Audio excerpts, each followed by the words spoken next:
All right, man. Let's talk about the bubble, okay? It's been a minute since there's been some good stories for us to talk about in the sports world, but now I think we got one. There's something very interesting that's happening with the bubble, and I wonder if it's happening to you guys, both in this room and everybody at home listening. I could not give a fuck about the NBA right now. I'm a longtime NBA fan. I was a season ticket holder for the New York Knicks. I'm as invested as you can be in the sport of basketball. I would play twice a week in leagues. I love basketball. In love with the game. I haven't watched a full NBA game. I could care less about watching it. Now, at first I was like, nah, this is probably just because it's not part of my schedule and I'll get into it, etc. That's not true. I watch MMA.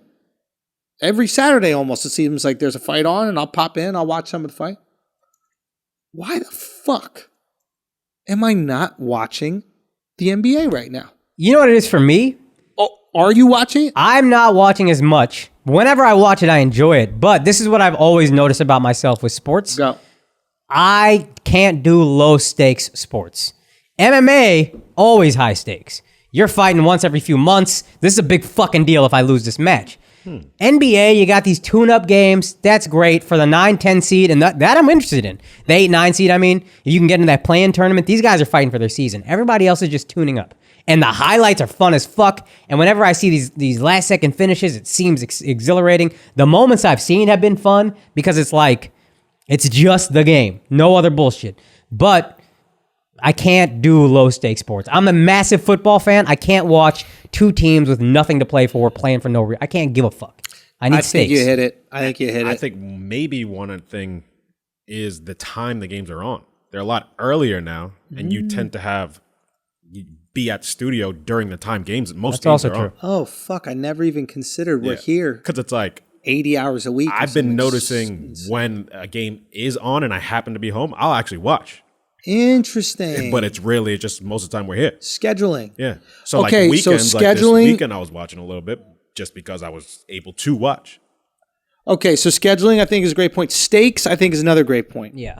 I was talking to some of my guys at the NBA and I was like, you guys aren't doing a good enough job of creating stakes. Yeah. They go, what do you mean? I go, this play-in tournament, the average person who's not like a fan doesn't even understand that these games are valuable. Yeah. You haven't built in. Like, I found out that just yesterday, I think when Dame Lillard dropped 50, he kicked the Pelicans and someone else out of the playoffs. I forget. This is how detached I am. Yeah. So he kicked two teams out of the playoffs with that victory.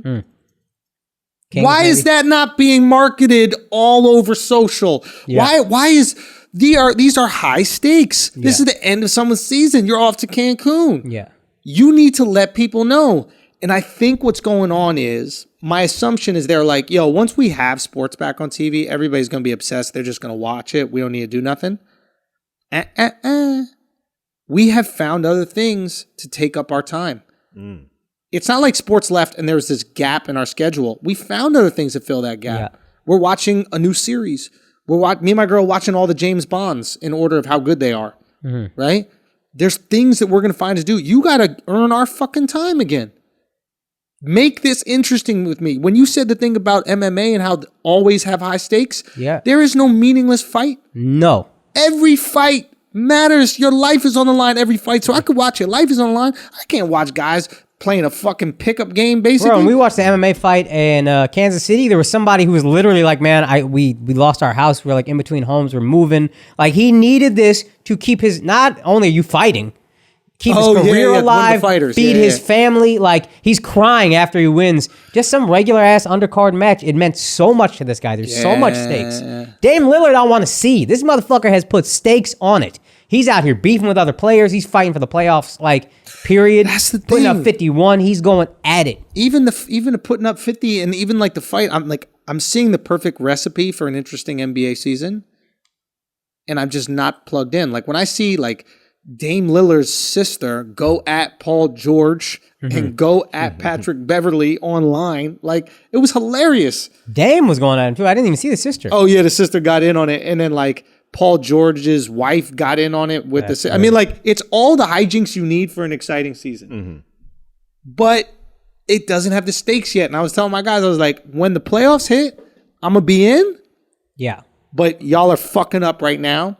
And this is actually an important time because this is where we get the ball rolling for the playoffs. Yeah. Let me lock into a team. My team ain't there.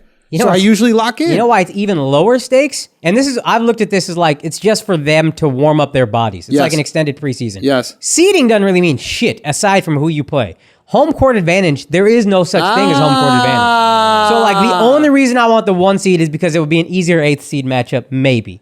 Who do I match up with better? Yeah. That's it. Home court meant something. You wouldn't think it, but then whenever you get to a game 7, that's home the deciding court means factor. a lot of fucking, it means a lot. Now it's, we're all playing in Orlando. The only one that got home court is Austin Rivers. He grew up here. That's it. Yeah. Talking about Austin Rivers, this is really interesting. He dropped crazy. He dropped like 40. Was it 37? He dropped 37 last night. I don't know what it was.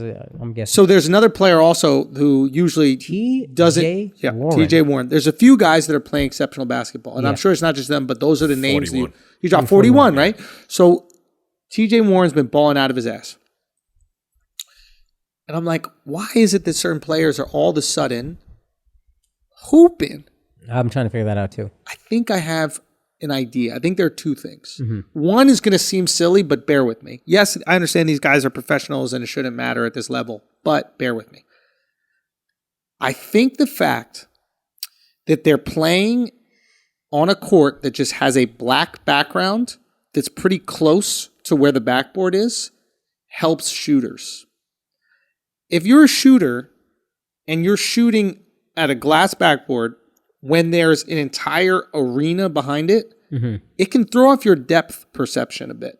Like whenever I'd play in big open gym, remember we go to like a basketball city or that shit down there to play, like I hate shooting in those gyms. There's just so much more room. It's hard to like calculate everything. When you're playing in like the half court somewhere that has like a wall behind it or there's something else or even like the non-glass back, I know this sounds so silly, but I do think it helps shooters. I bet if they calculate shooting percentages, I bet you players are shooting better at a higher percentage now because of the background in which they're shooting against. That's number one. Number two, I think the players that get nervous because of the fans. I was just thinking that. Yeah, I think the players that get nervous because of the fans, they get caught up in the hoopla, that are thrown off by people booing them or thrown off by massive cheers and their assholes get tight. I think those players are having the time of their fucking lives. It's just open gym. It's open gym. The black background, I don't buy into as much because you play 82 games a year. So you play with that all the time. Like if you're playing once a week at open gym? Yeah. If you played 82 times a year, I think you'd be like, all right, again, these are the best shooters in the world. I know it sounds silly, but there's something about like, you know, when you're at like a high school gym, you're at like the practice facility, a lot of these practice facilities, it's just like backboard and then a couple more feet and then there's the wall with like those blue padding. Yeah. I just think there's something about depth perception that plays into it. Who knows? I can believe confidence. I can believe getting out of my head because it's like, this is just an open gym.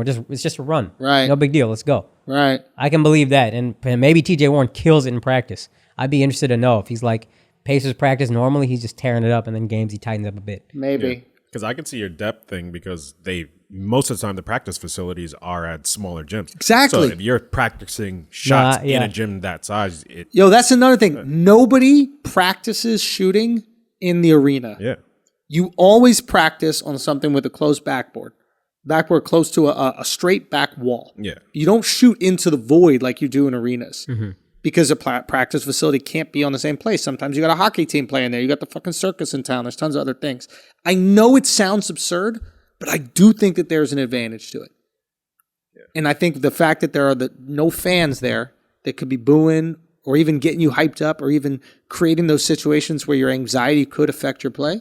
That, again, I believe. I was also thinking like, I'm sure these AAU tournaments got not crazy numbers, not thousands of people, but like you're used to playing where you're shooting and you're just seeing people behind you. Maybe it's a much smaller thing, but they've been doing this for decades, I assume, at this point. So, but I can definitely believe, it's just, I'm free here.